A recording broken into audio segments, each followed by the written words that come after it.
നന്നായി പഠിച്ചു വന്നിരുന്ന കുട്ടിയായിരിക്കും പെട്ടെന്ന് അവരുടെ ലൈഫിൽ ഉണ്ടാകുന്ന എന്തെങ്കിലും സിറ്റുവേഷൻസോ അല്ലെങ്കിൽ ഇവന്റ്സോ മൂലം അവരുടെ അക്കാഡമിക് പെർഫോമൻസ് പിന്നോട്ടാവും. പാരന്റ്സിന്റെ ഏറ്റവും വലിയ കൺസേൺ ആണ് എഡ്യൂക്കേഷൻ അല്ലേ? അതെ, നമുക്കറിയാം എഡ്യൂക്കേഷൻ എത്രത്തോളം ഇമ്പോർട്ടൻ്റ് ആണെന്നുള്ളത്.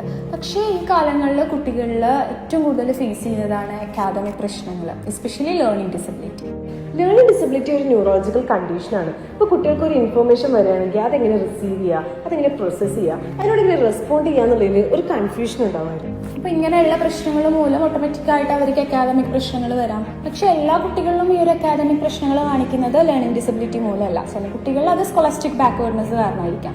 അതായത് അത്രയും കാലം നന്നായി പഠിച്ചു വന്നിരുന്ന കുട്ടിയായിരിക്കും പെട്ടെന്ന് അവരുടെ ലൈഫിൽ ഉണ്ടാകുന്ന എന്തെങ്കിലും സിറ്റുവേഷൻസോ അല്ലെങ്കിൽ ഇവന്റ്സോ മൂലം അവരുടെ അക്കാദമിക് പെർഫോമൻസ് പിന്നോട്ടാവും. ഇപ്പോൾ ടീച്ചേഴ്സ് ആയാലും ഫാമിലി മെമ്പേഴ്സ് ആയാലും ആൻഡ് ഈവൻ ദ പാരന്റ്സ് കുട്ടികളെയാണ് ഈ കണ്ടീഷൻ കാരണം ബ്ലെയിം ചെയ്യുന്നത്.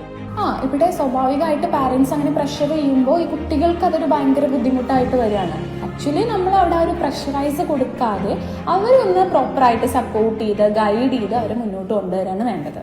Yes, so we need to provide remedial coaching programs, counseling services and awareness sessions for the parents.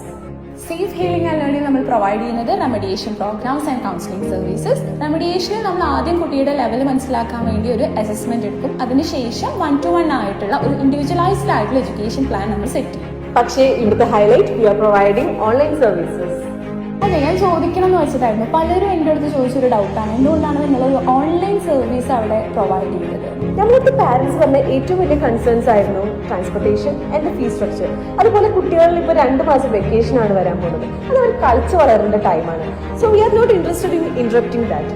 Four more information please contact.